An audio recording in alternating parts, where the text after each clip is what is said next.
Good morning, children. I hope all of you are fine.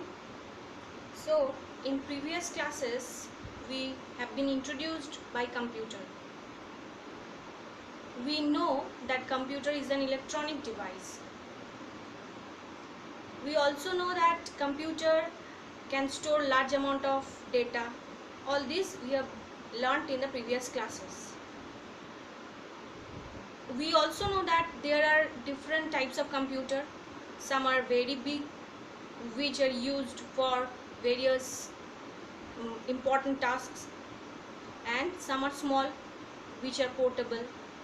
So all this we have learnt in the previous classes. Now in this class we will learn about the fundamentals of the computer. Fundamentals means, okay, before going to the fundamentals, let us review the characteristics of computer. Characteristics of computer. So let us remind all this. Computer can do the work very quickly, can solve any complex mathematical expressions within a few seconds, and it can give the accurate answers. It can never be tired. All these are characteristics. So if we read here as a from book, then speed. Computer is having a great speed. It is a fast device. It can store a large amount of work in few seconds, which human beings require a whole day to do a work. Again, if we get on accuracy, computer can perform mathematical calculations and operations very accurately. Now diligence. Diligence means persistent of work. Means human being cannot work 24 hours. He can be tired, but computer can work 24 hours. And versatility.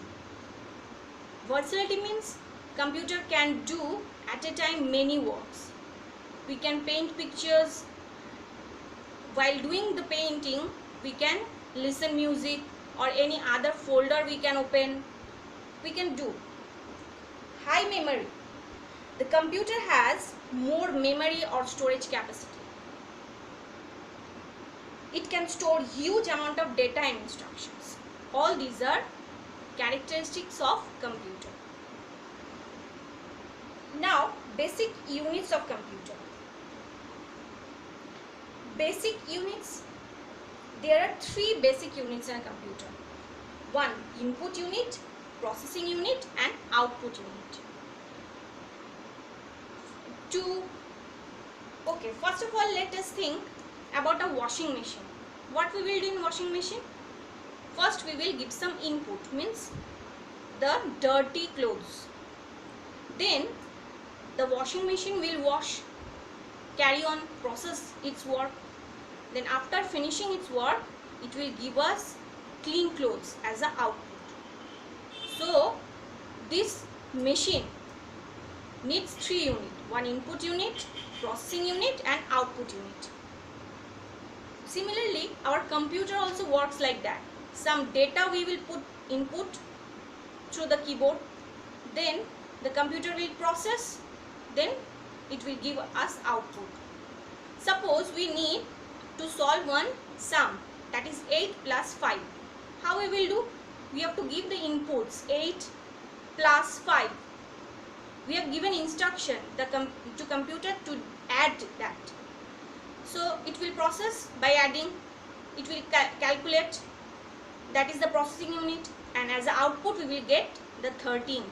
That is the sum of 8 plus 5. Okay?